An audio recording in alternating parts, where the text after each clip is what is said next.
Okay.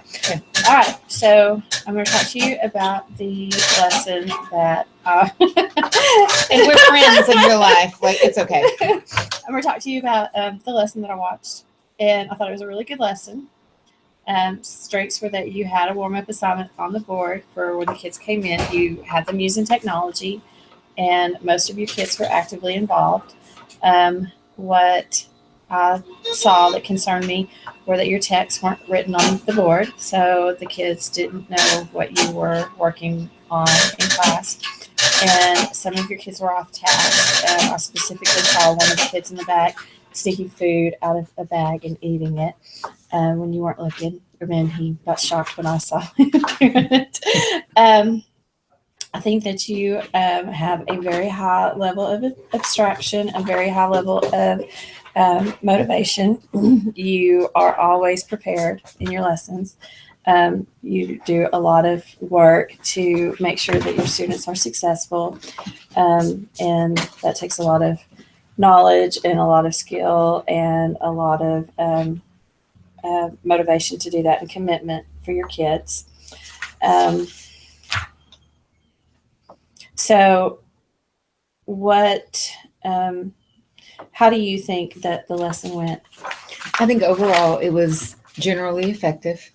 I think that I've been teaching in this content area for a long time. My specialization is in the grade level that I teach right now. So I think right now for me, it's easier to ask the correct questions to make sure that the kids are getting to where they are to understand. And what was my question? What How you question thought was the it? lesson went? I thought it went well. I mean, I did too. I enjoyed watching it. it's one of my favorite stories. Yeah. So, All right. So if you could do the lesson over, what would you do differently? well, I'll put my text on the board. I'm not sure that there's much I would do differently, considering that the lesson went well. I think that all of the students learned something that day. They had to come in the next day for follow-up and answer some questions about the lesson from the previous day. And I was really satisfied about the knowledge they had retained and the level of thinking they were demonstrating. So as far as the content went or the delivery, I don't think I'd change much about it. Okay. So there were some technical problems, Always. which you handled really well, and it went smoothly. And there's always technical problems. How do you think?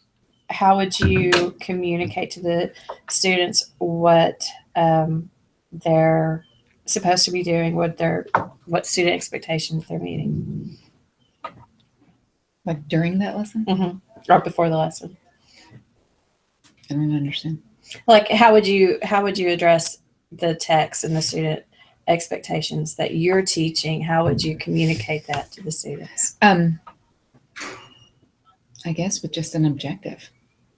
I thought I had an objective up that day. I guess I didn't.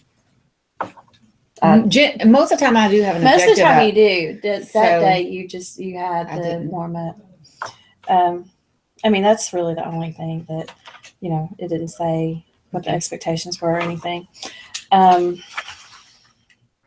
But yeah, to close, I enjoyed watching you teach. You always have such energy, and you've got good rapport with the kids. And I was sitting there, and I was like all into it. And the next time when we did Casa Amontillado, I was like, okay, I'm going to channel Tracy. And Thank I you. stopped and I was like, okay, guys, what does this mean? And let's talk about this. So I learned stuff from you. They get bored easy. You know, I mean, they're Yeah. kids, and we expect them to sit still all day long, and they're kids. Yeah. So Okay. That's it. The end.